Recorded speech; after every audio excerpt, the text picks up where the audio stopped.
व्यासाय भवनाशाय श्रीशाय गुणराशे हृद्याय शुद्धविद्याय मध्वाय च नमो नमः। ಹತ್ತನೇ ಶ್ಲೋಕ ಎಲ್ಲರೇ ಸುರಂತವರೇ ಶ್ರೀ ಗುರುಭ್ಯೋ ನಮಃ. 10ನೇ ಶ್ಲೋಕ.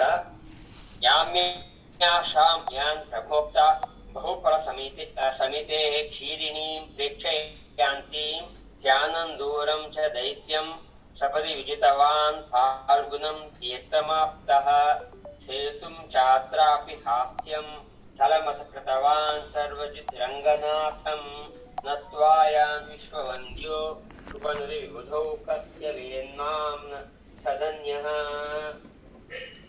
ಇಲ್ಲಿ ತಿರ್ಗಾ ಮಧ್ವವಿಜಯದ 5ನೇ ಸರ್ಗದ ಮಹಿಮೆಯನ್ನು ಸಂಕ್ಷಿಪ್ತವಾಗಿ ಹೇಳ್ತಾ ಇದ್ದಾರೆ.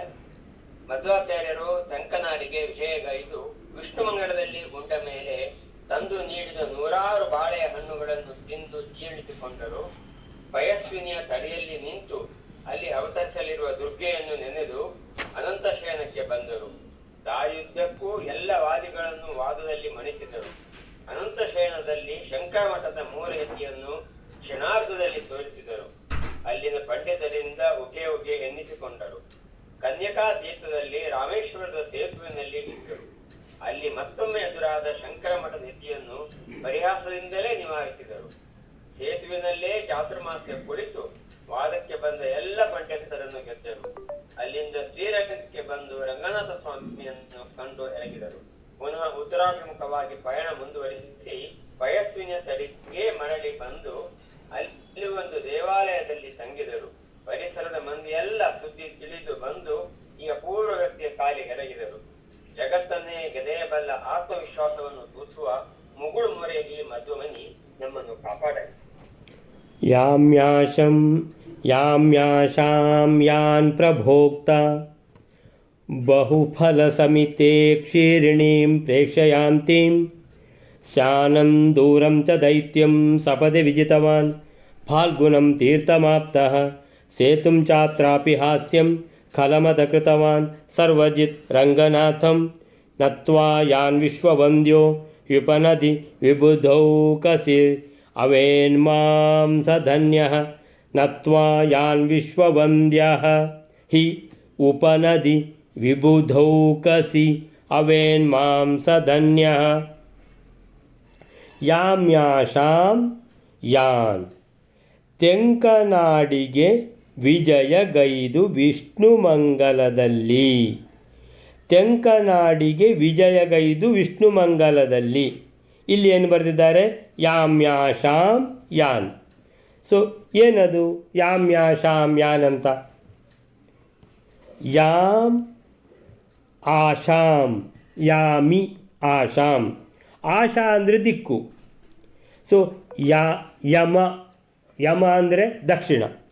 ಸೊ ಯಮನ ದಿಕ್ಕು ಯಾಮ್ಯಾಶಾಂ. ಸೊ ಯಾಮ್ಯಾಶಾಂ ಅಂದರೆ ದಕ್ಷಿಣ ದಿಕ್ಕಿಗೆ.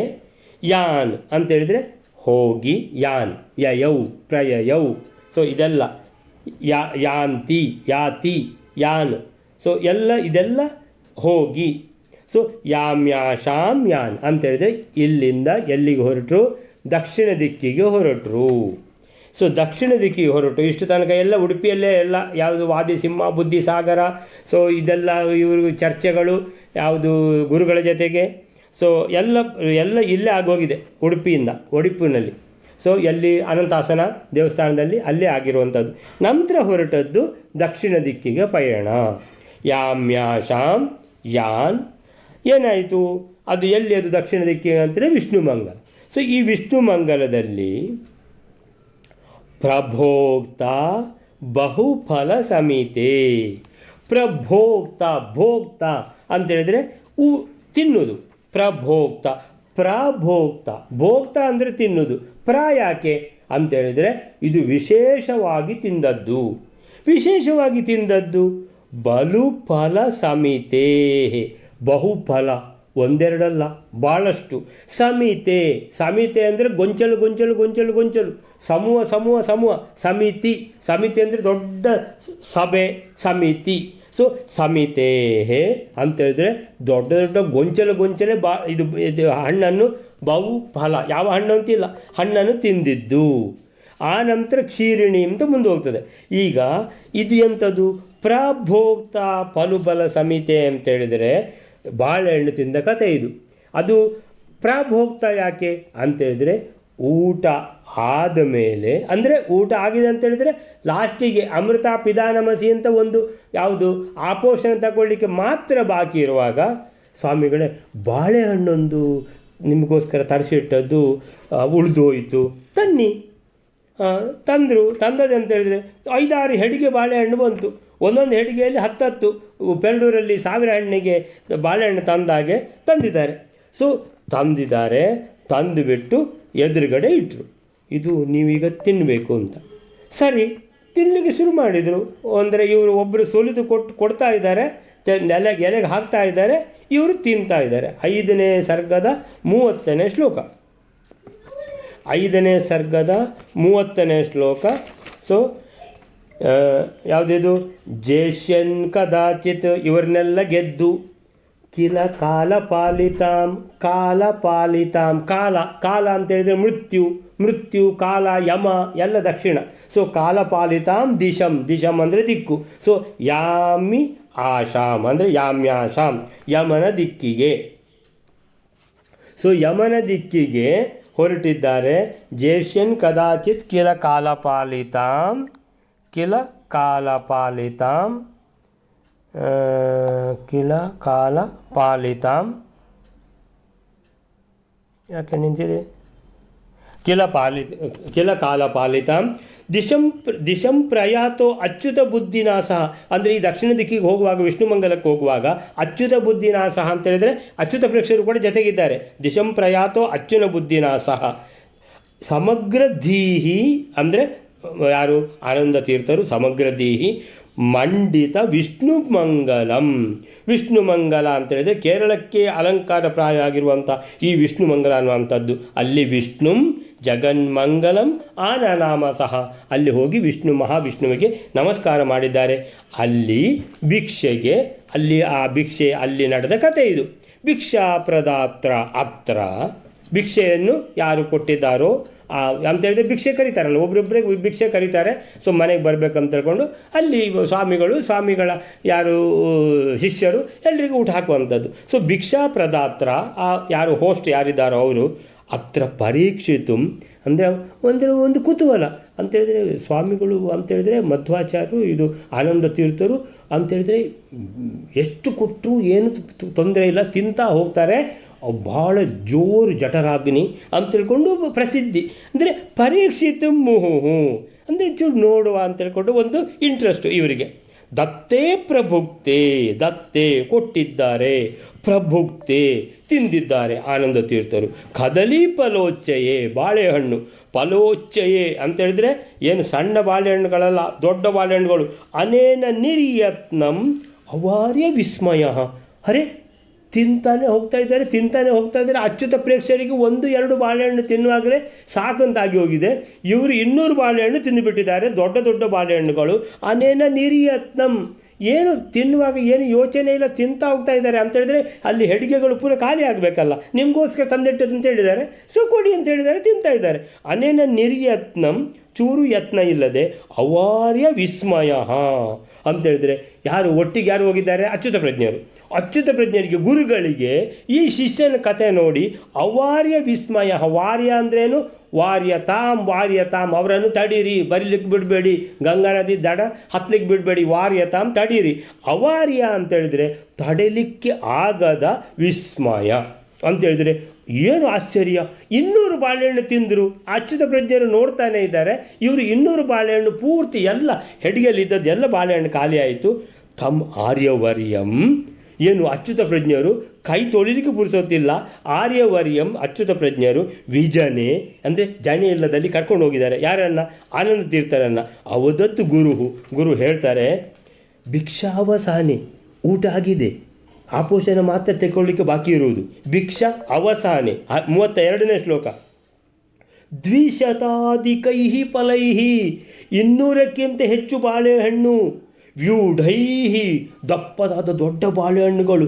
ಪ್ರಭುಕ್ತೈಹಿ, ನೀವು ತಿಂದುಬಿಟ್ಟಿದ್ದೀರಿ ಅಂತೇಳಿದರೆ ನಿಮ್ಮ ಹೊಟ್ಟೆ ತುಂಬಿ ಆದ ಮೇಲೆ 200 ಬಾಳೆಹಣ್ಣು ತಿಂದಿದ್ದೀರಿ, ಪರಿಪೂರಿತೆ ಅಪಿ, ಹೊಟ್ಟೆ ತುಂಬಿದೆ, ಪರಿಪೂರಿತೆ ಅಪಿ ತನೂದರೆ, ಹೊಟ್ಟೆ ಮಾತ್ರ ಮೊದಲಿನ ಹಾಗೆ ಉಂಟು. ತನು ಅಂತೇಳಿದರೆ ಉದರ ಅಂದರೆ ಹೊಟ್ಟೆ, ತನು ಅಂತೇಳಿದರೆ ಕೃಶವಾಗಿಯೇ ಉಂಟು.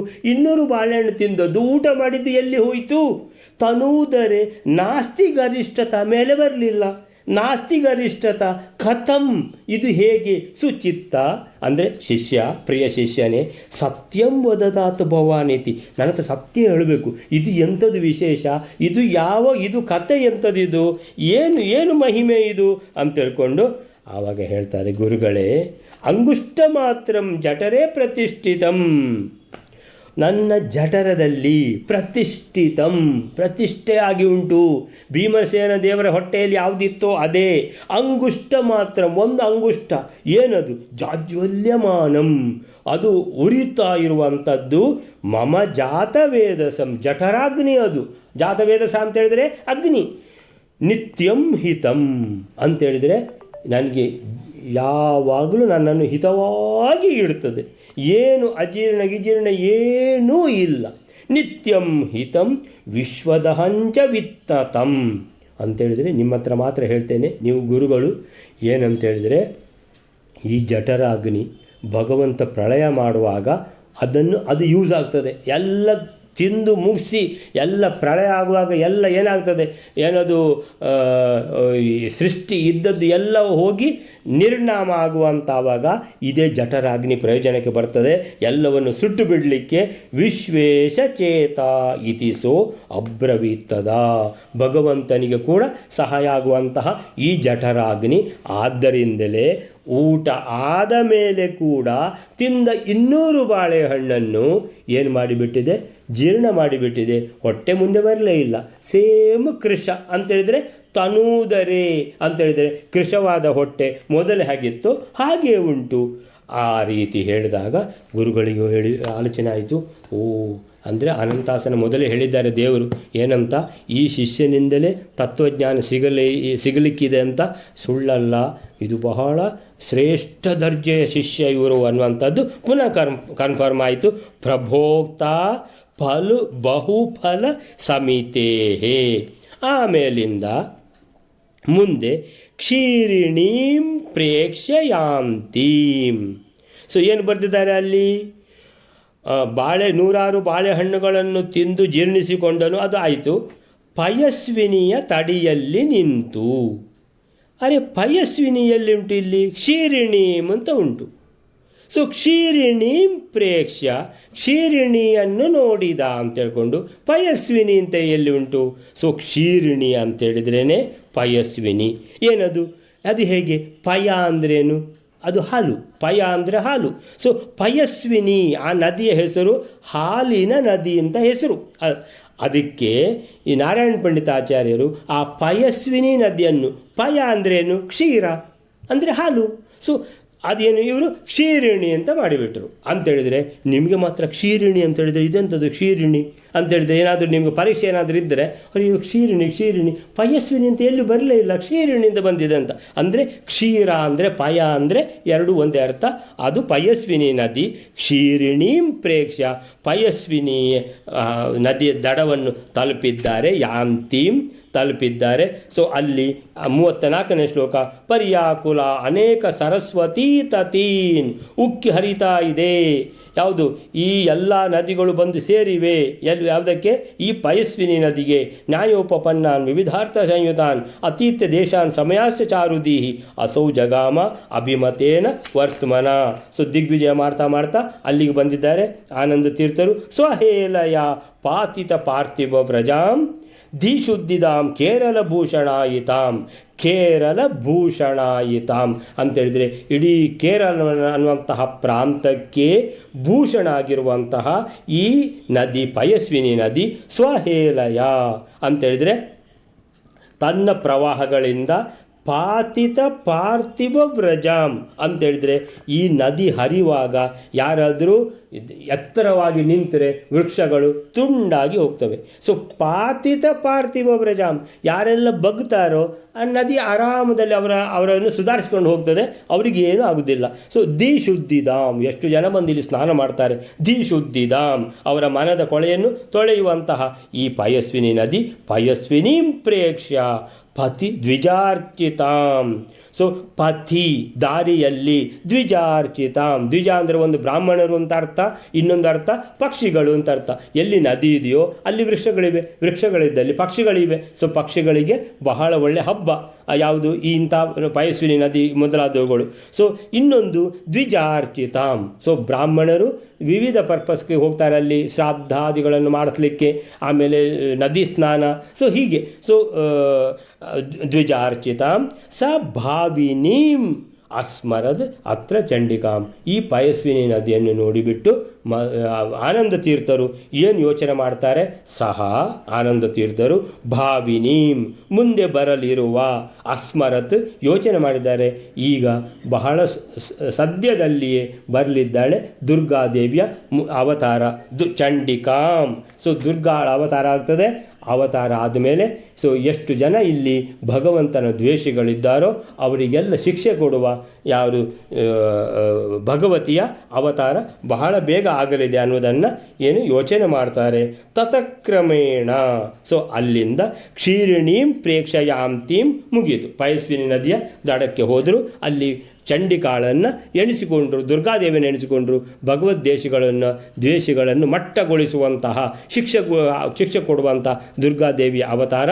ಸೊ ಬಹಳ ಭಗವತಿ ಅಂತ ಕೇರಳದಲ್ಲಿ ಹೇಳೋದೆಲ್ಲ ಭಗವತಿ ಅಂತ ಹೇಳಿದವರು. ಸೊ ಭಗವತಿಯ ಅವತಾರ ಬಹಳ ಬೇಗ ಆಗಲಿದೆ ಅಂತ ಅಲ್ಲಿ ಎಣಿಸ್ಕೊಳ್ತಾರೆ. ಅಲ್ಲಿಂದ ಸ್ಯಾನಂದೂರಂ ಚ ದೈತ್ಯಂ ಸಪದಿ ವಿಜಿತವಾನ್ ಅದು ನೆಕ್ಸ್ಟ್. ಸೊ ಸ್ಯಾನಂದೂರಂ ಇದು ಒಂದು ಹೊಸ್ತು. ಸ್ಯಾನಂದೂರಂ ಅಂತೇಳಿದರೆ ಅನಂತ ಶಯನಕ್ಕೆ ಇನ್ನೊಂದು ಹೆಸರು. ದಕ್ಷಿಣದಲ್ಲಿ ಎಲ್ಲಿಂದ ಹೊರಟಿದ್ದಾರೆ ಈಗ, ಇದು ವಿಷ್ಣು ಮಂಗಲದಿಂದ ಹೊರಟು ಪಯಸ್ವಿನಿ ನದಿಯನ್ನು ದಾಟಿಬಿಟ್ಟು ಬಂದಿದ್ದಾರೆ ಅನಂತ ಶಯನಕ್ಕೆ. ತತಕ್ರಮೇಣ ಪ್ರಚಲನ್ ಉಪೇಯುವಾನ್ ಅವಂದತ ಇಂದೀವರ ಸುಂದರ ಛವಿಂ ಅಂಬೋಜನಾಭಂ ಸ ಭುಜಂಗಶಾಯಿನಂ ಶ್ರೀವಲ್ಲಭಂ ಶ್ರೀಮದ್ ಅನಂತ ಸತ್ಪುರೇ. ಅನಂತ ಶಯನಕ್ಕೆ ಬಂದಿದ್ದಾರೆ. ಅಲ್ಲಿ ಶ್ರೀವಲ್ಲಭ ಅಂತೇಳಿದರೆ ಅನಂತ ಶಯನ ಮಲಗಿದ್ದಾನೆ, ಲಕ್ಷ್ಮೀದೇವಿ ಕಾಲು ಒತ್ತಾ ಇದ್ದಾಳೆ. ಸೊ ಶ್ರೀವಲ್ಲಭಂ ಅಂಬೋಜನಾಭಂ, ನಾಭಿಯಲ್ಲಿ ಅಂಬೋಜ ತಾವರೆ, ಆ ತಾವರೆ ಅಲ್ಲಿಂದ ಆ ತಾವರೆಯ ಇದರಲ್ಲಿ ಬ್ರಹ್ಮದೇವರು, ಅಲ್ಲಿಂದ ಭುಜಂಗ ಶಾಯಿನಂ ಆ ಮಲಗಿರುವಂಥ ಅನಂತ ಶಯನ ಯಾರ ಮೇಲೆ ಮಲಗಿದ್ದೆ ಅಂತೇಳಿದರೆ ಭುಜಂಗನ ಮೇಲೆ, ಆದಿಶೇಷನ ಮೇಲೆ ಮಲಗಿರುವಂತಹ ಈ ಅನಂತ ಶಯನ ಅಲ್ಲಿಗೆ ಬಂದು ನಮಸ್ಕಾರ ಮಾಡಿದ್ದಾರೆ. ಸೊ ಎಲ್ಲಿಗಾಯ್ತು ಈಗ, ಸ್ಯಾನಂದೂರಂ ಅಂದರೆ ಇಷ್ಟು 36ನೇ ಶ್ಲೋಕವನ್ನು ಒಂದೇ ಒಂದು ಶಬ್ದದಲ್ಲಿ ಮುಗಿಸಿಬಿಟ್ಟಿದ್ದಾರೆ. ಏನದು, ಸ್ಯಾನಂದೂರಂ ಅಂತ. ಅದೇ 35ನೇ ಶ್ಲೋಕವನ್ನು ಒಂದೇ ಒಂದು ಇದರಲ್ಲಿ ಮುಗಿಸಿದ್ದಾರೆ. ಏನದು, ಕ್ಷೀರಿಣೀಂ ಪ್ರೇಕ್ಷಯಾಂತೀಂ. ಅದರ ಮೊದಲಿದ್ದು ಯಾವುದು ಇದರ ಕತೆ, ಯಾವುದು ಬಾಳೆಹಣ್ಣು ತಿಂದ ಕತೆ, ಅದು ಎಷ್ಟು ಶ್ಲೋಕ ಉಂಟು ಇಲ್ಲಿ, 4 ಶ್ಲೋಕ ಉಂಟು. ಯಾವುದದು, 31, 32, 33. ಈ 3 ಶ್ಲೋಕಗಳನ್ನು ಒಂದೇ ಇದರಲ್ಲಿ ಮುಗಿಸಿಬಿಡ್ತಾರೆ. ಪ್ರಭೋಕ್ತ ಬಹುಫಲ ಸಮಿತೇಹ ಅಂತ. ಆಮೇಲಿಂದ 30ನೇ ಶ್ಲೋಕ ಒಂದು ಶ್ಲೋಕವನ್ನು ಯಾಮ್ಯಾಶಾಂ ಯಾನ್, ಅಷ್ಟೇ 2 ಶಬ್ದದಲ್ಲಿ ಆ ಶ್ಲೋಕವನ್ನು ಮುಗಿಸಿಬಿಟ್ಟಿದ್ದಾರೆ. ನೋಡಿ, ಹಾಗಾದರೆ ಕಂಡೆನ್ಸ್ ಮಾಡಿ ಹೇಗೆ ಬರೀಲಿಕ್ಕಾಗ್ತದೆ ಅಂತ ಈ ರೀತಿ. ಸೊ ಸ್ಯಾನಂದೂರಂ ಅನಂತ ಶಯನಕ್ಕೆ ಬಂದು ಅಲ್ಲಿ ಅನಂತ ಶಯನದಲ್ಲಿ ನಮಸ್ಕಾರ ಮಾಡಿದ್ದಾರೆ. ಅನಂತರ ದೈತ್ಯಂ ಸಪದಿ ವಿಜಿತವಾನ್, ಇಲ್ಲಿ ಯಾವ ದೈತ್ಯ ಸಿಕ್ಕಿದ. ಸೊ ನಂತರದ ಶ್ಲೋಕ ಅನಂತ ಶಯನದಲ್ಲಿ ವೇದಾಂತ ಸೂತ್ರಾಣಿ ಕೃತಾಂತ ವಿತ್ತಮೋ ವ್ಯಾಖ್ಯಾದಸೌ ಶಿಷ್ಯಗಣಾಯ ಸಂಸದಿ. ಶಿಷ್ಯಗಣಕ್ಕೆ ಸಂಸದಿ ಅಂತ ಹೇಳಿದರೆ ಆ ಸಭೆಯಲ್ಲಿ ಮೊದಲಿನ ಇದು ಮಾಡ್ತಾರೆ, ಯಾವುದು ಪ್ರವಚನ ಮಾಡ್ತಾರೆ ಭಾಷ್ಯದ ಮೇಲೆ.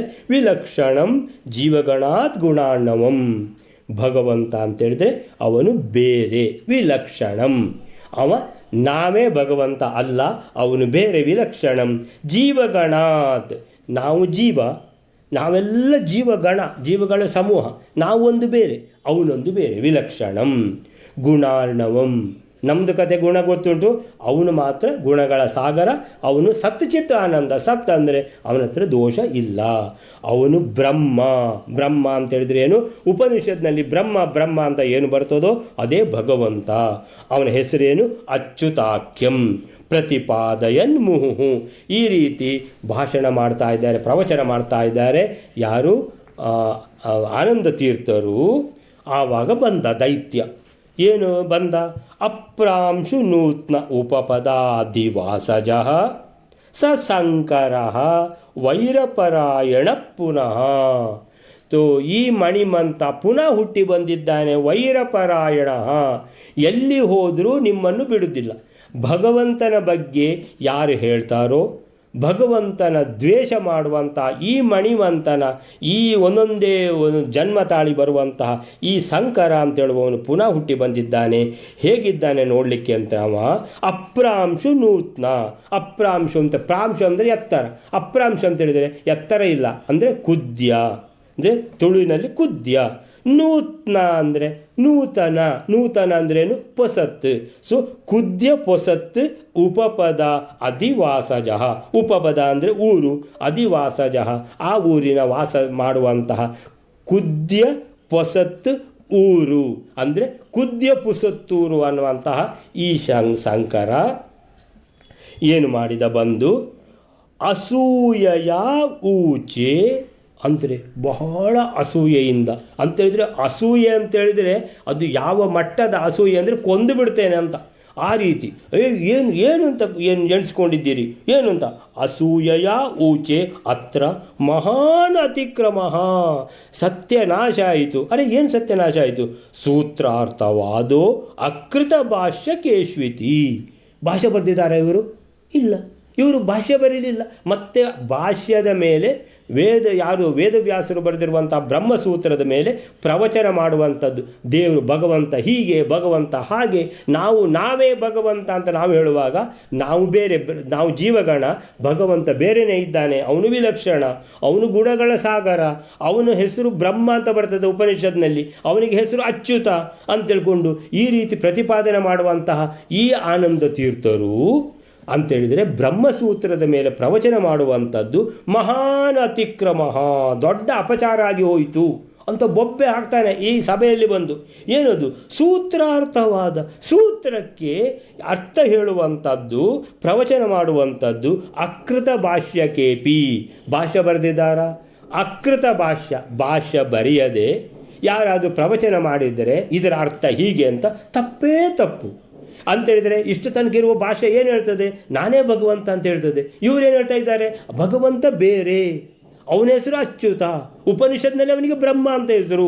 ಸೊ ನಾವು ಜೀವಗಣ ಬೇರೆ, ಅಚ್ಯುತ ಬೇರೆ, ಅವನು ಭಗವಂತ, ಅವನು ಗುಣಗಳ ಸಾಗರ, ನಮ್ಮ ಹತ್ರ ಗುಣವೇ ಇಲ್ಲ. ಸೊ ಇಂಥ ಕತೆ ಹೇಳ್ತಾನೆ. ಇದು ಮಹಾ ತಪ್ಪು, ಎಲ್ಲರೂ ಬಹಿಷ್ಕಾರ ಮಾಡಿ, ಎಲ್ಲರೂ ಹೊರಡಿ ಇಲ್ಲಿಂದ, ಈ ಸಭೆಯಲ್ಲಿ ಯಾರೂ ಇರಬೇಡಿ ಅಂತೇಳಿದರೆ ಇದು ಮಹಾನ್ ಅತಿಕ್ರಮ ಆಯಿತು ಅಂತೇಳ್ಕೊಂಡು ಬಂದು ಹೇಳಿದ. ಅದಕ್ಕೆ ಹೇಳ್ತಾ ಇದ್ದಾರೆ ನಾರಾಯಣ ಪಂಡಿತಾಚಾರ್ಯರು, ದೈತ್ಯಂ, ಇದು ದೈತ್ಯನ ಕತೆ, ಈ ಕುದ್ಯ ಪುಸತ್ತೂರು ಅನ್ನುವಂಥ ದೈತ್ಯನ ಕತೆ. ಅದಕ್ಕೆ ಕೂಡಲ ಆನಂದ ತೀರ್ಥರು ಹೇಳ್ತಾರೆ, ವದೋತ್ತರಂ ಭಾತಿ, ನಾನು ಏನು ಹೇಳಿದ್ನೋ ಅದಕ್ಕೆ ವದ ಹೇಳು, ಉತ್ತರಂ ಭಾತಿ, ಏನಾದರೂ ಸಂಶಯ ಇದ್ದರೆ, ಸಂದೇಹ ಇದ್ದರೆ, ಅಥವಾ ನೀನು ಪ್ರತಿವಾದ ಮಾಡ್ತೀಯ ಅಂತಾದರೆ, ಉತ್ತರ ಗೊತ್ತಿದ್ದರೆ, ಭಾತಿ ಹೊಳೆದರೆ, ಯದಿ ಇಹ ಈಗ, ಕುರ್ಮಹೇ ಅಂದರೆ ಈಗ, ಯದಿ ಇಹ ವದ ಉತ್ತರಂ ಭಾತಿ, ಉತ್ತರ ಏನಾದರೂ ಹೊಳೆದರೆ ಈಗಲೇ ಹೇಳು. ಅದು ಅತಿಕ್ರಮ ಆಯಿತು. ನಾನು ಭಾಷ್ಯ ಬರೀಲಿಲ್ಲ, ಭಾಷ್ಯ ಬರೆಯದೇ ಇದ್ದರೂ ಕೂಡ ನಾನು ಪ್ರವಚನ ಮಾಡಿದ್ದೇನೆ, ಇದೆಲ್ಲ ಬೇಡ. ಕುರ್ಮಹೇ ಭಾಷ್ಯಂ, ಭಾಷ್ಯವನ್ನು ನಾವು ಮಾಡ್ತೇವೆ, ಬರೀತೇವೆ. ಕೃತಿನಾಸ್ಯ ಹಿ ದಂಡವಾರಿತ, ಭಾಷ್ಯ ಬರೆದರೆ ದಂಡ ಉಂಟು, ಭಾಷ್ಯ ಬರೆದರೆ 10 ವರ್ಷ ಜೈಲು ಅಂತ ಏನು ಇಲ್ಲವಲ್ಲ, ಅಥವಾ ನಿಮ್ಮ ಪರ್ಮಿಷನ್ ಬೇಕಂತ ಇಲ್ಲಲ್ಲ, ಭಾಷ್ಯ ನಾವೇ ಬರಿಬೋದಲ್ಲ. ಸೊ ನಾನು ಸ್ವತಂತ್ರ ಅಲ್ವ ಭಾಷ್ಯ ಬರೀಲಿಕ್ಕೆ? ಬರೀತೇನೆ. ಜಗದ್ಗುರುಣಾಮಿತಿ ತಾಂ ಗುರೋರ್ಗಿರಂ, ಜನ ಸಮಸ್ತೋ ಅಭಿನನಂದ ಸಸ್ಮಿತಾಂ. ಎಲ್ಲ ಇಡೀ ಸಭೆ ಕರತಾಡನ ಮಾಡಿತು. ಆನಂದ ತೀರ್ಥರಿಗೆ ಸರಿಯಾಗಿ ಹೇಳ್ತಾ ಇದ್ದೀರಿ. ಏನಂತ ಹೇಳಿದರೆ, ನೀವು ಹೇಳಿದ್ದಕ್ಕೆ ಒಂದೋ ಇವರ ಹತ್ರ ಏನಾದರೂ ಸಂದೇಹ ಇದ್ದರೆ ಪ್ರತಿವಾದ ಮಾಡ್ತಾರೆ ಅಂತಾದರೆ ಸಭೆಗೆ ಹತ್ತುವುದು ಪ್ರತಿವಾದ ಮಾಡೋದು ಅದು ಸರಿ. ಇಲ್ಲ ಅಂದರೆ ಮುಚ್ಕೊಂಡು ಹೋಗಬೇಕು. ಜಗದ್ಗುರುಣಾಮಿತಿ, ಇದು ಯಾರು?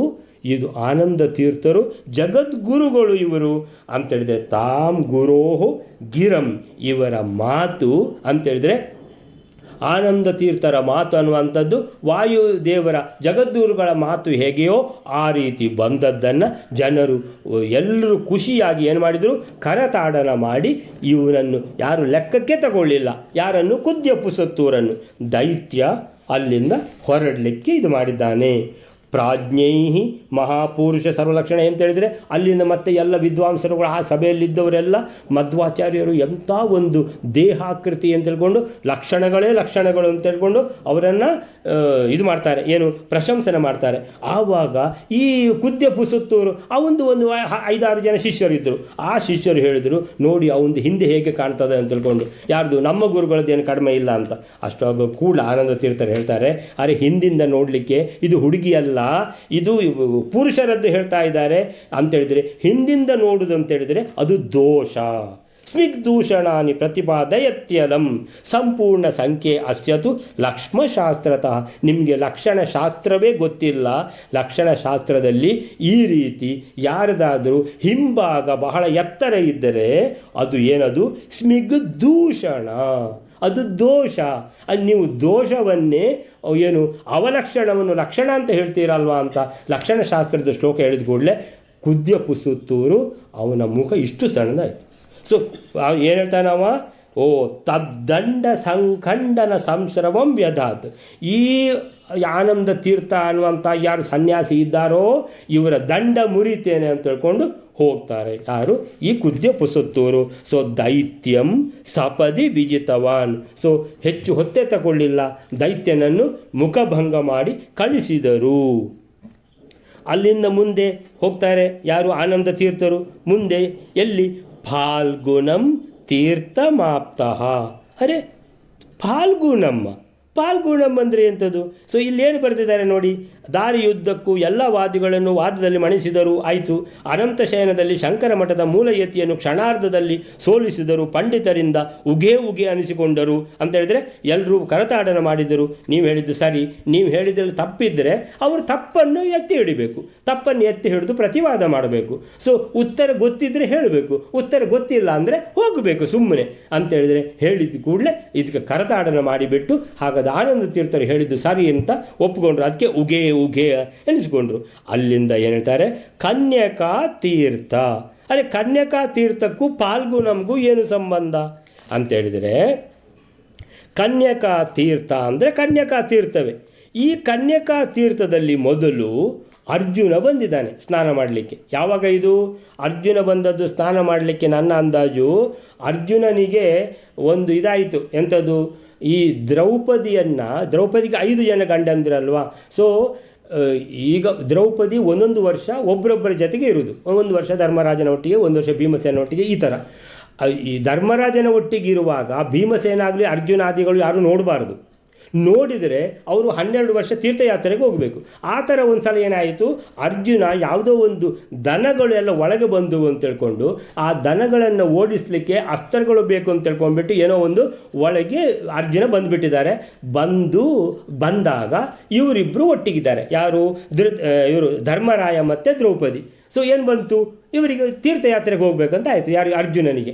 ಧರ್ಮರಾಯ ಹೇಳಿದ, ನೀನು ಬೇಕಂತ ಬಂದದ್ದಲ್ಲ, ನೀನು ಶಸ್ತ್ರಗಳನ್ನು ತಗೊಂಡು ಹೋಗಲಿಕ್ಕೆ ಶಸ್ತ್ರಾಗಾರಕ್ಕೆ ಬಂದದ್ದು, ಆದ್ದರಿಂದ ನಿಂದೇನು ತಪ್ಪಿಲ್ಲ, ನೀನು ತೀರ್ಥಯಾತ್ರೆಗೆ ಹೋಗಬೇಕಾಗಿಲ್ಲ ಅಂತ ಹೇಳಿದರೂ ಕೂಡ ಅರ್ಜುನ ಹೇಳ್ತಾರೆ, ಇಲ್ಲ ಅದು ನಾವು ಏನು ಮಾಡ್ಕೊಂಡಿದ್ದೇವೆ ನಿಯಮ, ಆ ನಿಯಮ ಅಂತ ಹೇಳಿದರೆ ಅದು ಭಗವಂತ ನಿಯಮ ಮಾಡ್ಕೊಂಡಾಗೆ, ಆ ನಿಯಮವನ್ನು ನಾವೇ ಮಾಡಿದ ನಿಯಮವನ್ನು ನಾವು ಉಲ್ಲಂಘಿಸಬಾರ್ದು ಅಂತ ಅರ್ಜುನ ತೀರ್ಥಯಾತ್ರೆಗೆ ಹೋಗುವಂಥದ್ದು. ಅಲ್ಲಿ ನನ್ನ ಅಂದಾಜು ಈ ರೀತಿ ಸೀಕ್ವೆನ್ಸ್ ಇರಬೇಕು. ಅದು ಆ ಕನ್ಯಕಾ ತೀರ್ಥಕ್ಕೆ ಬಂದಿದ್ದಾರೆ. ಅಲ್ಲಿ ಮೊಸಳೆಗಳು ಹಿಡ್ಕೊಳ್ಳುವಂಥದ್ದು. ಆ ಮೊಸಳೆಗಳನ್ನು ಬಿಡಿಸಿಕೊಂಡು ಕೂಡಲೇ ಅರ್ಜುನನ ಕೈಯಿಂದ ಆ ಮೊಸಳೆಗಳಿಗೆ ಏನಾಯ್ತದೆ, ಅಪ್ಸರೆಗಳಾಗ್ತಾರೆ. ಅವರು 5 ಅಪ್ಸರೆಗಳಾಗ್ತಾರೆ ಈ ಮೊಸಳೆಗಳು. ಸೊ ಅರ್ಜುನನ ಕೈಯಿಂದ 5 ಮೊಸಳೆಗಳು ತೀರಕ್ಕೆ ಸೆಳೆದಾಗ ಅವರು ಅಪ್ಸರೆಯರಾಗ್ತಾರೆ. ಸೊ ಅಂತೇಳಿದರೆ ಅವರಿಗೆ ಆ ಥರ ಇತ್ತು. ಅಪ್ಸರೆಯರು ಅವರಿಗೆ ಶಾಪ ಆಗಿಬಿಟ್ಟು, ಶಾಪದ ಕಾರಣ ಅವರು ಮೊಸಳೆಗಳಾಗಿ ಆ ಕನ್ಯಾಕಾ ತೀರ್ಥದಲ್ಲಿ ಇದ್ದರು. ಅರ್ಜುನ ಇಲ್ಲಿ ಸ್ನಾನಕ್ಕೆ ಬರ್ತಾನೆ. ಅರ್ಜುನ ಸ್ನಾನಕ್ಕೆ ಬರುವಾಗ ನೀವು ಅರ್ಜುನನ ಕಾಲನ್ನು ನೀವು ಎಳಿತೀರಿ, ಅರ್ಜುನ ಬಿಡಿಸ್ಕೊಳ್ತಾನೆ, ಆವಾಗ ನಿಮಗೆ ಶಾಪ ವಿಮೋಚನೆ ಆಗ್ತದೆ ಅಂತ ಮೊದಲೇ ಬರೆದಿಟ್ಟಿದ್ದಾರೆ. ಆ ರೀತಿ ಅರ್ಜುನ ಬಂದಿದ್ದಾನೆ ಅಲ್ಲಿಗೆ. ಸೊ ಆ ಮೊಸಳೆಗಳನ್ನು ತೀರಕ್ಕೆ ಎಳೆದಿದ್ದಾನೆ. ಎಳೆದವಾಗ ಆ 5 ಮೊಸಳೆಗಳು 5 ಅಪ್ಸರೆಗಳಾಗ್ತಾರೆ. ಸೊ ಈ ಮೊಸಳೆಗಳನ್ನು ಅಪ್ಸರೆಯರನ್ನಾಗಿ ಮಾಡಿದ ಈ ಕನ್ಯಕಾ ತೀರ್ಥ ಯಾರಿಂದ? ಅರ್ಜುನನಿಂದ. ಸೊ ಅರ್ಜುನನ ಇನ್ನೊಂದು ಹೆಸರು ಫಲ್ಗುಣ ಅಂತ. ಆದ್ದರಿಂದ ಫಾಲ್ಗುಣಂ ತೀರ್ಥಮಾಪ್ತಃ ಅಂತೇಳಿದರೆ ಫಾಲ್ಗುಣ ಅನ್ನುವಂಥ ಕನ್ಯಕಾ ತೀರ್ಥಕ್ಕೆ ಆನಂದ ತೀರ್ಥರು ಬರ್ತಾರೆ, ಬಂದು ಸ್ನಾನ ಮಾಡ್ತಾರೆ. ಸ್ನಾತ್ವಾ ಅತ್ರ 42ನೇ ಶ್ಲೋಕ, ಸ್ನಾತ್ವಾ ಅತ್ರ ತೀರ್ಥೇಶು ಅಚಿರೇಣ ಕನ್ಯಕಾ ತೀರ್ಥೆ ಅಂತೇಳಿದರೆ ಬೇಗ ಬೇಗನೆ ಮುಂದಕ್ಕೆ ಹೋಗಬೇಕು. ಆದ್ದರಿಂದ ಅಚಿರೇಣ ಬೇಗ ಬೇಗನೆ ಕನ್ಯಕಾ ತೀರ್ಥದಲ್ಲಿ ಸುತೀರ್ಥೆ ಸುಖತೀರ್ಥ ಆಪ್ಲುತಃ ಸ್ನಾನ ಮಾಡಿದ್ದಾರೆ ಈ ಫಾಲ್ಗುಣ ತೀರ್ಥದಲ್ಲಿ. ಅಲ್ಲಿಂದ ಸಮುದ್ರ ಸೇತುವು ಚ ನಿಮಜ್ಜ ವಿಷ್ಣವೇ. ಸಮುದ್ರ ಸೇತು ಅಂದರೆ ಎಲ್ಲಿ ಅದು? ಸಮುದ್ರ ಸೇತು ಅಂತೇಳಿದರೆ ರಾಮೇಶ್ವರ, ಕರೆಕ್ಟ್ ಅಲ್ವಾ? ಸೊ ಸಮುದ್ರ ಸೇತುಗೆ ಬಂದುಬಿಟ್ಟು ಅಲ್ಲಿ ಸಮುದ್ರ ಸೇತು ಆಪ್ತಂ ಚ, ಅಲ್ಲಿ ಈ ಸಮುದ್ರ ಸೇತು ಈ ರಾಮೇಶ್ವರದಲ್ಲಿ ಸಮುದ್ರ ತೇಜೌಚ ನಿಮಜ್ಜ ಅಲ್ಲಿ ಸ್ನಾನ ಮಾಡಿದ್ದಾರೆ. ವಿಷ್ಣವೇ ಶ್ರೀರಾಮನಾಥಾಯ ನಮಶ್ಚಕಾರ ಸಹ, ಶ್ರೀರಾಮನಾಥನಿಗೆ ನಮಸ್ಕಾರ ಮಾಡಿದ್ದಾರೆ. ಎಲ್ಲಿ? ಇಲ್ಲಿ ರಾಮೇಶ್ವರದಲ್ಲಿ. ಸೊ ಸಮುದ್ರ ಸೇತು ಇರುವಂತಹ ಈ ರಾಮೇಶ್ವರದಲ್ಲಿ ಅಲ್ಲಿ ಅವರು ಚಾತುರ್ಮಾಸ್ಯ ಕೂಡ ಕೂತ್ಕೊಳ್ತಾರೆ. ಎಲ್ಲಿ? ಆನಂದ ತೀರ್ಥರು. ಇವರು ಚಾತುರ್ಮಾಸ್ಯ ಕೂತಿದ್ದಾರೆ. ಅಲ್ಲಿ ಆ ದೈತ್ಯ ಅವನು ಆಲ್ರೆಡಿ ಚಾತುರ್ಮಾಸ್ಯ ಕೂತಿದ್ದಾನೆ. ಯಾರು? ಕುದ್ಯ ಪುಸ್ತೂರು. ಆ ಕುದ್ಯ ಪುಸ್ತೂರು ಮತ್ತು ಅವನ ಶಿಷ್ಯರು, ಒಂದು ಆನಂದ ತೀರ್ಥರು ಮತ್ತು ಅವರ ಶಿಷ್ಯರಿಗೆ ಎಷ್ಟು ತೊಂದರೆ ಕೊಟ್ಟಿದ್ದಾರೆ ಈ ಚಾತುರ್ಮಾಸ್ಯ ಟೈಮಿನಲ್ಲಿ ದೇವರೊಬ್ಬನಿಗೆ ಗೊತ್ತು.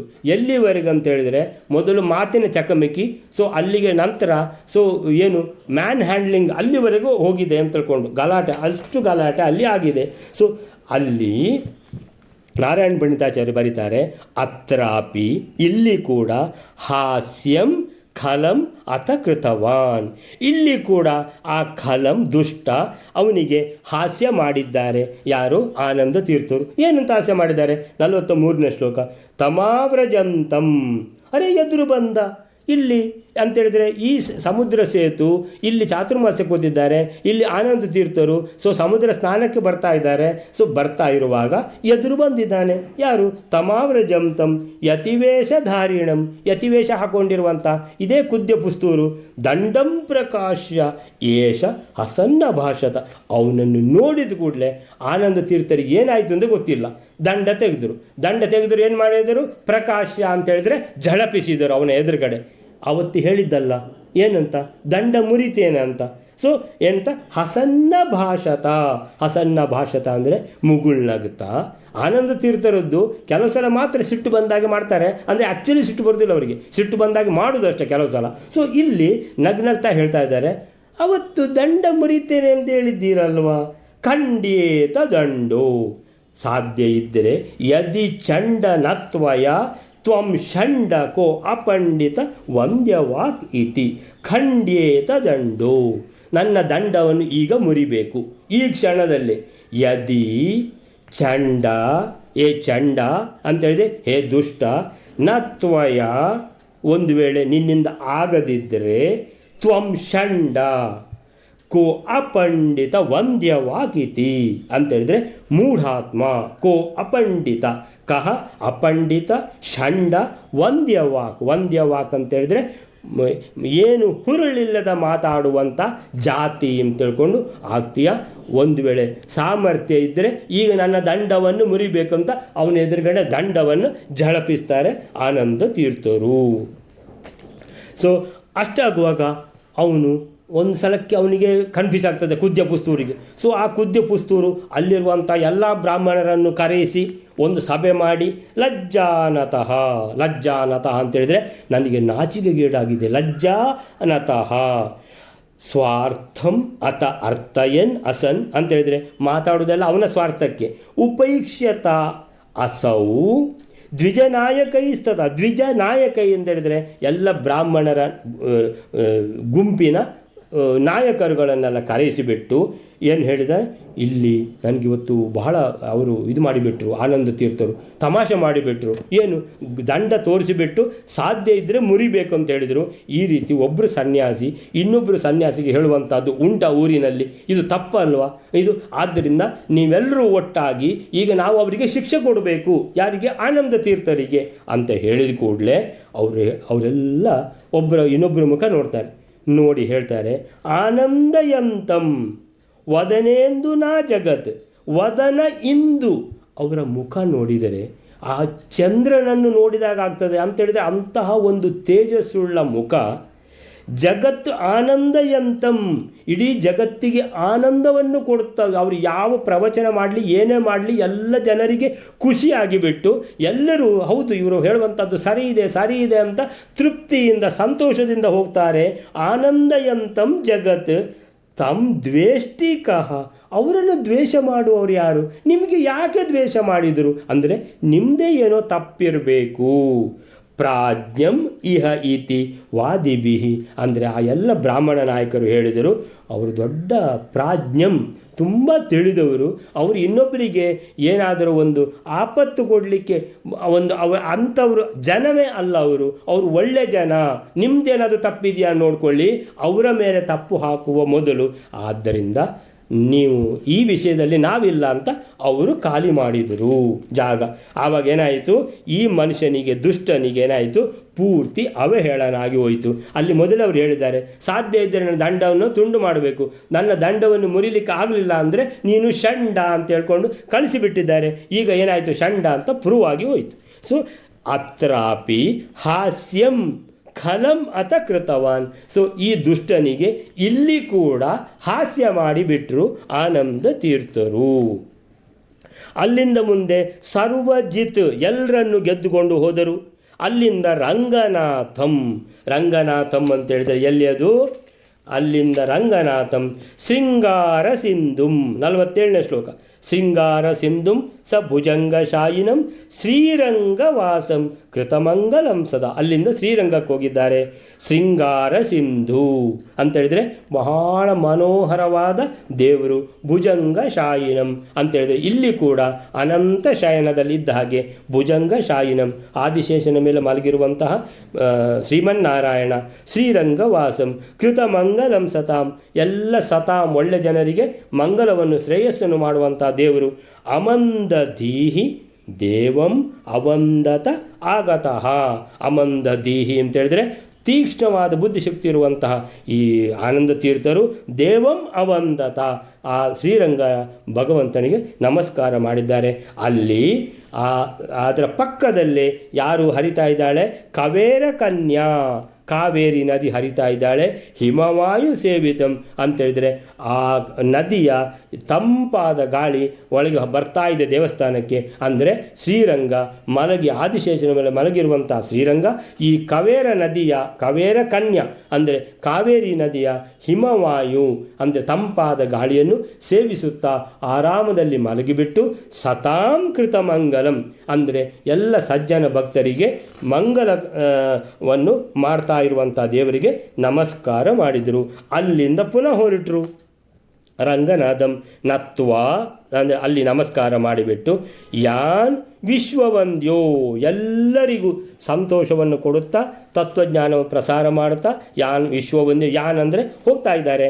ಯಾನ್ ವಿಶ್ವವಂದ್ಯ ಹಿ ಉಪನದಿ ಹಿ ವಿಬುಧೌಕಸಿ. ವಿಬುಧೌಕಸಿ ಅಂದರೆ ವಿಬುಧೌ ಅಂದರೆ ದೇವತೆಗಳ ಓಕ ಅಂದರೆ ಮನೆ. ಸೊ ದೇವತೆಗಳ ಮನೆ ಅಂದರೆ ದೇವಾಲಯ ಅಂತ. ಸೊ ಇನ್ನೊಂದು ಯಾವುದು? ವಿಶ್ವವಂದ್ಯ ಹಿ ಉಪನದಿ ಅಂದರೆ ನಾವು ಆಗ ನೋಡಿದ್ದು ಯಾವುದದು? ಕ್ಷೀರಿಣಿ ಅಂದರೆ ಪಯಸ್ವಿನಿ. ಸೊ ಪಯಸ್ವಿನಿಯ ಉಪನದಿ ಇನ್ನೊಂದು, ಅದರ ಸಣ್ಣ ಒಂದು ನದಿ ಯಾವುದು ಪಯಸ್ವಿನಿಗೆ ಹೋಗಿ ಸೇರ್ತದೋ ಆ ನದಿಯ ಅಲ್ಲಿ ಒಂದು ವಿಬುಧೌಕಸಿ, ಅಲ್ಲಿ ಒಂದು ದೇವಾಲಯ ಇದೆ. ಅಲ್ಲಿ ಬಂದು ನೆಲೆಸಿದರು. ಅಲ್ಲಿ ಮತ್ತೆ ಮುಂದುವರಿಯುತ್ತದೆ. ಸೊ ಇಂತಹ ವಾಯುದೇವರ ಅವತಾರವಾದ ಮಧ್ವರು. ಸೊ ಇಲ್ಲಿ ಈ 40 ಯಾವುದಾವುದು ಈ ಉಪನದಿ ಅಂತ ಹೇಳುವಂಥದ್ದು ಒಂದು ಸಣ್ಣ ದೇವಾಲಯ. ತಥೋ ನಿವೃತ್ತ ಪರಮೇವ ಪೂರುಷಂ ಪ್ರಣಮ್ಯ ನಾನಾ ಆಯತನೇಶು ಸಂಚರನ್. ಬರ್ತಾ ಬರ್ತಾ ಏನು ಹೇಳ್ತಾರೆ, ಅಲ್ಲಿಂದ ಅನಂತ ಶಯನದಿಂದ ಶ್ರೀರಂಗ ಅನಂತ ಶಯನದಿಂದ ಯಾವುದು ಎಲ್ಲೆಲ್ಲ ಎಷ್ಟೆಲ್ಲ ಹೋದರು. ಈಗ ಫಸ್ಟಿಗೆ ಇದು ಯಾವುದು ವಿಷ್ಣುಮಂಗಲದಿಂದ ಪಯಸ್ವಿನಿಯಿಂದ ಸ್ಯಾನಂದೂರ ಅಂದರೆ ಅನಂತ ಶಯನದಿಂದ ಇದು ಯಾವುದು ಇದು ನಮ್ಮ ಪಾಲ್ಗುಣಂ ಅಂತ ಹೇಳಿದರೆ ಕನ್ಯಾತೀರ್ಥದಿಂದ ಸಮುದ್ರ ಸೇತುದಿಂದ ಮುಂದುವರೆದು ರಂಗನಾಥಂ ಅಂದರೆ ಶ್ರೀರಂಗ ಅಲ್ಲಿ ನಮಸ್ಕಾರ ಮಾಡಿಬಿಟ್ಟು ಮುಂದೆ ಈ ಅಂದರೆ ಎಲ್ಲ ದೇವಸ್ಥಾನ ಪ್ರಣಮ್ಯ ನಾನಾ ಆಯತನೇಶು ಎಷ್ಟೆಷ್ಟು ದೇವಾಲಯ ಸಿಕ್ಕಿದ ಆ ದೇವಾಲಯಗಳಿಗೆ ಹೋಗಿ ಎಲ್ಲ ಆ ದೇವಾಲಯದಲ್ಲಿರುವಂತಹ ನಾರಾಯಣನನ್ನು ಪರಮೇವ ಪೂರುಷಂ ಸರ್ವೋತ್ತಮನಾದ ನಾರಾಯಣನನ್ನು ಅಂತೇಳಿದರೆ ಅದು ಯಾವ ದೇವಾಲಯವೂ ಇರ್ಬೋದು, ಅದು ಗಣಪತಿ ಇರ್ಬೋದು, ದುರ್ಗೆ ಇರ್ಬೋದು, ಈಶ್ವರ ಇರ್ಬೋದು ಅಥವಾ ವಿಷ್ಣು ಇರ್ಬೋದು, ಯಾವ ದೇವರ ದೇವಾಲಯ ಇದ್ದರೂ ಕೂಡ ಮಧ್ವರಿಗೆ ಆನಂದ ತೀರ್ಥರಿಗೆ ಆ ದೇವರ ಅಂತರ್ಯಾಮಿಯಾದ ನಾರಾಯಣನೇ ಕಾಣೋದು. ಸೊ ಆ ನಾರಾಯಣನಿಗೆ ನಮಸ್ಕಾರ ಮಾಡುತ್ತಾ ಪ್ರಕಾಶಯನ್ ಸ್ವ ಅತಿಶಯಾನ್ ಅಮಾನುಷಾನ್ ಆಶಾಂ ಉದೀಚೀಂ ಅಲ್ಲಿಂದ ಉತ್ತರಕ್ಕೆ ಪ್ರಯಾಣ ಬೆಳೆಸಿದರು. ಆಶಾಂ ಉದೀಚೀಂ ಯಾಮ್ಯಾಶಾಮ್ ಅಂದರೆ ದಕ್ಷಿಣ ದಿಕ್ಕು, ಉದೀಚೀಂ ಅಂತೇಳಿದರೆ ಅಲ್ಲಿಂದ ಉತ್ತರ ದಿಕ್ಕು. ದಕ್ಷಿಣ ದಿಕ್ಕಿದ್ದೆಲ್ಲ ಮುಗಿಸಿ ಈಗ ಆಶಾಂ ಉದೀಚೀಂ ಪ್ರಯಯೌ ಅಸೌ ಕ್ರಮಾತ್ ಅಂತ ಅಲ್ಲಿ ಆ ಉತ್ತರ ದಿಕ್ಕಿಗೆ ಬರುವಾಗ ಇಲ್ಲಿ ಈ ದೇವಸ್ಥಾನ ಸಿಗುವುದು. ತತಸ್ತೋ ವಿಸ್ಮಿತಲೋಚನೈರ್ನರೈಹಿ ಅಂದರೆ ದಾರಿಯಲ್ಲಿ ಯಾರೆಲ್ಲ ಸಿಕ್ಕಿದಾರೋ ಎಲ್ಲರೂ ಸಹ ವಿಸ್ಮಿತಲೋಚನೈಹಿ ಆನಂದ ತೀರ್ಥರನ್ನು ನೋಡ್ತಾನೆ ಕೂತ್ಕೊಳ್ತಾರೆ. ವಿಸ್ಮಿತ ಲೋಚನ ಅಂತೇಳಿದರೆ ಯಾರನ್ನು ನೋಡ್ತಾ ಇದ್ದೇವೆ, ಇದು ಯಾರು ಇವರು? ವಿಸ್ಮಿತ ಲೋಚನೈಹಿ ನರೈಹಿ ನಿರೀಕ್ಷ್ಯಮಾಣಃ ನೋಡ್ತಾ ಇರುವವರು 1 ನಿಮಿಷ ನೋಡಿದರೆ ಮತ್ತೆ 10 ನಿಮಿಷ ಅಲ್ಲೇ ಇದ್ದು ಬಿಡ್ತಾರೆ. ಅಂದರೆ ಇವರನ್ನು ಪೂರ್ತಿ ನೋಡಬೇಕು ಅಂತ. ನಿರೀಕ್ಷಮಾಣು ಅತಿ ಸುಲಕ್ಷಣಾಕೃತಿ ಅಂದರೆ ಅವರನ್ನು ನೋಡುವುದೇ ಒಂದು ಚಂದ. ಅಂಥ ತೇಜಸ್ಸು, ಚಂದ್ರನಂಥ ಮುಖ, 32 ಲಕ್ಷಣ, ದಿವ್ಯ ಆಕೃತಿ. ಗ್ರಾಮೋತ್ತಮಾನ್ ಪ್ರಾಪ್ಯ ಪಯಸ್ವಿನಿ ತಟೆ ವಿವೇಶ. ಪಯಸ್ವಿನಿ ದಡದಲ್ಲಿ ಇರುವಂತಹ ಇನ್ನೊಂದು ಸಣ್ಣ ನದಿ, ಅದರಲ್ಲಿ ಒಂದು ದೇವಾಲಯ ವಿವೇಶ ದೇವಾಯತನಂ. ಸೊ ಇನ್ನೊಂದು ಅಂದರೆ ಅಡೂರು ಮಹಾಲಿಂಗೇಶ್ವರ ದೇವಾಲಯ ಅಂತ ಅದಕ್ಕೆ ಅಲ್ಲಿ ಹೋಗಿದ್ದಾರೆ, ಅಲ್ಲಿಗೆ ಬಂದಿದ್ದಾರೆ. ಸೊ ಅಲ್ಲಿ ಮತ್ತೆ ಸಭೆ ಆಗ್ತಾ ಉಂಟು. ಅಲ್ಲಿ ಏನಾಗ್ತದೆ ಅಂತ ನಾರಾಯಣ ಪಂಡಿತಾಚಾರ್ಯರು ಮುಂದಿನ ಇದರಲ್ಲಿ ಬರೆದಿದ್ದಾರೆ. ಸೊ ಇಂತಹ ಯಾರು ಆನಂದ ತೀರ್ಥರ ಹೃದಯದಲ್ಲಿರುವಂಥ ವೇದವ್ಯಾಸರು, ಆ ಭಗವಂತ ನಮ್ಮನ್ನು ಅವೇನ್ ಅಂತೇಳಿದರೆ ರಕ್ಷಿಸಲಿ. ಅವೇತ್ ಮಾಂ ನನ್ನನ್ನು ಧನ್ಯ ಸಹ ಅಂದರೆ ಅವರು, ಧನ್ಯ ಯಾವುದು ಮರುತ್ ಅವತಾರದ ಈ ಮಧ್ವಾಚಾರ್ಯರು. ಸೊ ಅವರು ಯಾರನ್ನು ನಂಬಿದ್ದು? ಭಗವಂತನ ಸೇವಕ. ಸೊ ಆ ಭಗವಂತ ಮತ್ತು ವಾಯುದೇವರು ಇಬ್ಬರು ಕೂಡ ನಮ್ಮನ್ನು ರಕ್ಷಿಸಲಿ ಅಂತೇಳಿದರೆ ನಾವು ಹೇಳುವುದೇ ಹೇಗೆ ಅಂತೇಳಿದರೆ ಹರಿವಾಯುಗಳು ನಮ್ಮನ್ನು ರಕ್ಷಿಸಲಿ. ಒಂದು ಕಡೆ ಹರಿ ಅಂದರೆ ಭಗವಂತ, ಇನ್ನೊಂದು ಕಡೆ ವಾಯುದೇವರು ಅಂತೇಳಿದರೆ ಆ ಭಗವಂತನ ಸೇವಕ. ಸೊ ಭಗವಂತನ ಪ್ರಧಾನ ಸೇವಕ ವಾಯುದೇವರು. ಮತ್ತು ಉಳಿದವರೆಲ್ಲರೂ ಸೇವಕರೇ. ಸೊ ಅದರಲ್ಲಿ ಪ್ರಧಾನ ಸೇವಕರು ಜೀವೋತ್ತಮ ಅಂತೇಳಿದರೆ ಯಾರು? ಅವರು ವಾಯುದೇವರು. ಸೊ ಹಾಗೆ ಹರಿವಾಯುಗಳು ಅವೇನ್ ಮಾಂ ಅಂತೇಳಿದರೆ ನಮ್ಮನ್ನು ರಕ್ಷಿಸಲಿ. ನನ್ನನ್ನು ಮಾಂ ಅಂದರೆ ನನ್ನನ್ನು ಅಂತೇಳಿದರೆ ನಮ್ಮನ್ನು ರಕ್ಷಿಸಲಿ. ಧನ್ಯ. ಸೊ ಅಲ್ಲಿಗೆ ಇದು ಮುಗೀತು. ಯಾವುದು 10ನೇ ಶ್ಲೋಕ ಮುಗೀತು. ಶ್ರೀಕೃಷ್ಣ ಅರ್ಪಣ.